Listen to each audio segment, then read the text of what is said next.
Hello दोस्तों, कैसे हो आप सब। Welcome back to job university में प्रकाश। आईबीपीएस पीओ की मेंस एग्जाम में स्लाइड चेंजेस किए गए हैं, उसके बारे में इस वीडियो में मैं आपको बताऊंगा। देखिए, आईबीपीएस पीओ में टोटल 3 स्टेजेस में आपका सिलेक्शन होता है। सबसे पहले आपको प्रीलिम्स देना होता है। प्रीलिम्स क्लियर करने के बाद आपको मेंस के लिए कॉल किया जाता है। मेंस क्लियर करने के बाद आपको इंटरव्यू के लिए कॉल किया जाता है। आईबीपीएस पीओ की जो प्रीलिम्स होती है, इसमें क्वांट, रीजनिंग, इंग्लिश से क्वेश्चन पूछे जाते हैं और टोटल 100 क्वेश्चन पूछे जाते हैं। 100 मार्क्स का आपका टेस्ट होता है। तो अभी जो चेंजेस हमें देखने को मिले हैं वो है आईबीपीएस पीओ की मेंस में।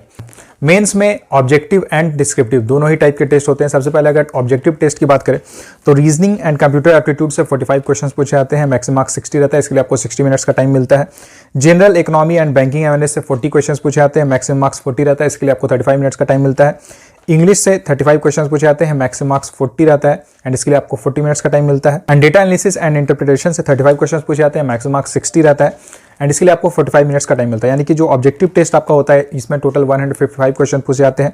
मैक्सिमम मार्क्स 200 रहता है एंड इसके लिए आपको 3 आवर्स का टाइम मिलता है। ऑब्जेक्टिव के साथ साथ सेम डे में आपको डिस्क्रिप्टिव टेस्ट भी देना होता है। तो डिस्क्रिप्टिव टेस्ट में लेटर राइटिंग एंड एस्से रहता है। ये इंग्लिश लैंग्वेज में रहता है, यानी कि आपको इंग्लिश में एस्से एंड लेटर लिखना होता है। 25 मार्क्स का टेस्ट होता है एंड इसके लिए आपको 30 मिनट्स का टाइम मिलता है। तो टोटल जो आपका एग्जाम होता है ये 3 आवर्स 30 मिनट्स का होता है, मेंस एग्जाम। अब इसमें जो स्लाइड चेंज जो किए गए हैं वो मैं आपको बताता हूँ। Reasoning and computer aptitude, English and data analysis and interpretation, ये 3 सेक्शन अगर आप देखोगे तो इसमें section A and section B अलग से लिखा हुआ है।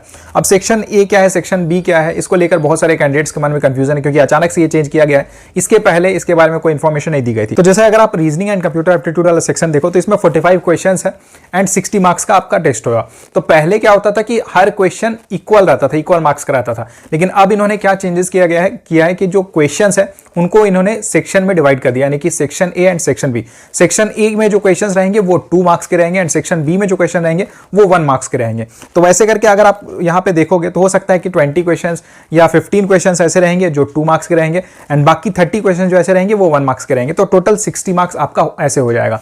अब यहां पे बहुत सारे कैंडिडेट्स को ये कंफ्यूजन लग सकता है कि कोई 2 मार्क्स का क्वेश्चन है तो वो टफ होगा, 1 मार्क्स का क्वेश्चन है तो वो इजी होगा। तो यहां पे आपको पूरा जो पेपर है उसे आपको सेम समझ के चलना है। ये नहीं कि आप अलग समझोगे कि सेक्शन बी अलग है, सेक्शन ए अलग है, तो सेक्शन ए में 2 मार्क्स के क्वेश्चन है तो ज्यादा टफ होंगे तो मैं बाद में सॉल्व करूंगा, सेक्शन बी के क्वेश्चंस को पहले सॉल्व करूंगा कि 1 मार्क्स के।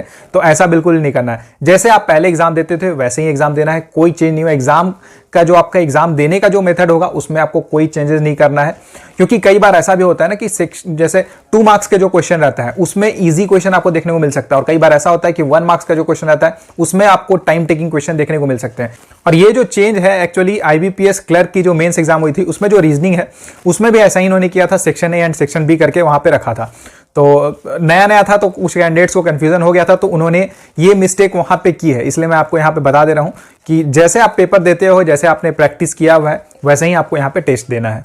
हालांकि ये बहुत ही माइनर चेंज है, लेकिन इसको लेकर बहुत सारे कैंडिडेट्स को कंफ्यूजन हो सकता है, इसलिए मैंने वीडियो के थ्रू आपको एक्सप्लेन कर दिया है। तो अगर आप भी आईबीपीएस पीओ मेंस एग्जाम देने जा रहे हो तो आपको ऑल दी बेस्ट।